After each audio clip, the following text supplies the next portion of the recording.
নমস্কার, আমি তিনাঞ্জন TSNM news আপনাদের স্বাগত। আমাদের বিশেষ অনুষ্ঠান তুমি বলবে আমি শুনবো, এতে আমরা কিছু বলি না।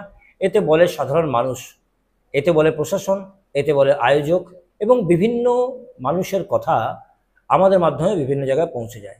আজ আমরা যেটা দেখাবো সেটা হচ্ছে মন খারাপের গল্প। মন খারাপের গল্প। দীর্ঘ 7 দিন ধরে আসানসোলের সেন্ট্রালে জ্যোতি জিমের পাশের মাঠে মণ্ডল পরিবারের উদ্যোগে হয়ে গেল ভগবত কথা পাঠ তথা প্রভু শ্রী চৈতন্য কথা পাঠ। প্রচুর মানুষ বিভিন্ন জায়গা থেকে এসেছিলেন এবং তারা সেখানে ধর্মীয় ভাবাবেগে একেবারে ভেসে গেছিলেন, কিন্তু শেষ হয়ে গেল। এবার কেমন লাগছে তাদের, কি বলছে তারা এবং আর কি চাইছে তারা, আবার আয়োজকরা তারা কি বলছেন, সবটাই শোনাবো। সম্পূর্ণ খবর দেখুন টিএসএনএম নিউজের স্ক্রিনে।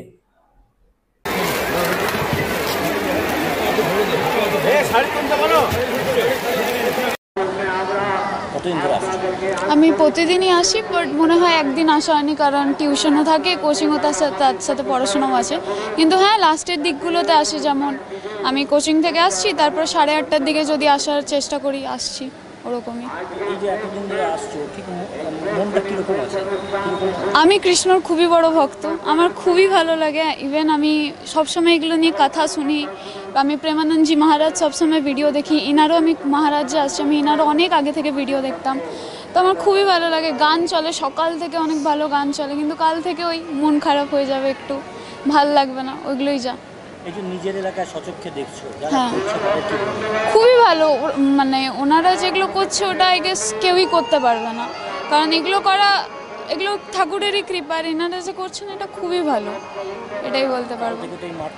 কিছু না, আমাদের আশাই হয় না অ্যাকচুয়ালি। আমি তো এই সামনেই থাকি, তাও আমরা এই মাঠে আসি না, শুধু এই 7টা দিনই যা আসা হয়। একটা মনোরম একটা পরিবেশ, চারিপাশে এত লোকজন, আলো, সামনে ভগবানজির ছবি, খুবই ভালো লাগছে এসে। এইটা ধরুন আজকে শেষ দিন, হ্যাঁ, এরপর মনটা কেমন?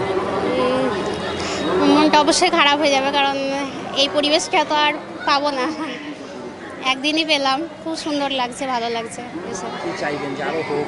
হ্যাঁ, অবশ্যই চাইবো যে আবার হোক, আবার এরকম অনুষ্ঠান আবার হোক, অবশ্যই চাই। আপনি কোথা থেকে আসছেন? আমি রাঁচি থেকে এসেছি, আমার বাড়ি কাটোয়া সাব ডিভিশন। হ্যাঁ, এখানে ভাগবত হচ্ছে 7 দিন ধরে। হ্যাঁ হ্যাঁ, আজকে শেষ দিন। হ্যাঁ, আগামীকাল থেকে পরিবেশটি কি হবে, কেমন হবে মনটা? পরিবেশটা অত্যন্ত বিরহময় হবে। ভাগবত কথা শুনে যে অন্তরে গোবিন্দ চিন্তা করছিল, লোকে সাক্ষাৎ দর্শন করছিল গোবিন্দকে হরিকথার মাধ্যমে, সেই পাওনাটা তাদের একটা থাকবে না, সেজন্য একটা বিরাট বিরহ জ্বালা উপস্থিত হবে। আপনারা কি চান যে এই কন্টিনিউ হোক, আরো বড় হোক? হ্যাঁ, চাইবে তো, কারণ ভক্তের নববিধা ভক্তির হলো শোভনম কীর্তনম বিষ্ণু শরণম। এই যে শরণম, এই সর্বদা ঈশ্বরকে স্মরণ, আর সর্বদা ঈশ্বরকে স্মরণ এবং ঈশ্বরকে পাওয়ার হলো এই হরিকথা। হ্যাঁ, ভিদ্যতে হৃদয় গ্রন্থি, ছিদ্যন্তে সর্বসংশয়া, ক্ষীয়ন্তে চাষ্যকর্মাণি, দৃষ্ট এমাত্ম ঈশ্বরে।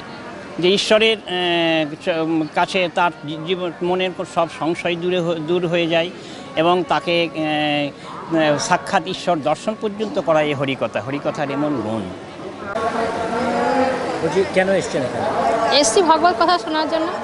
আজকে তো শেষ দিন। হ্যাঁ, বিভিন্ন জায়গায় ভগবতে আপনারা যান। হ্যাঁ, এই যখন শেষ হয়ে যায় তখন কি মনে হয়? খুব খারাপ লাগে, মনে হয় আবার কবে আসবে এবার।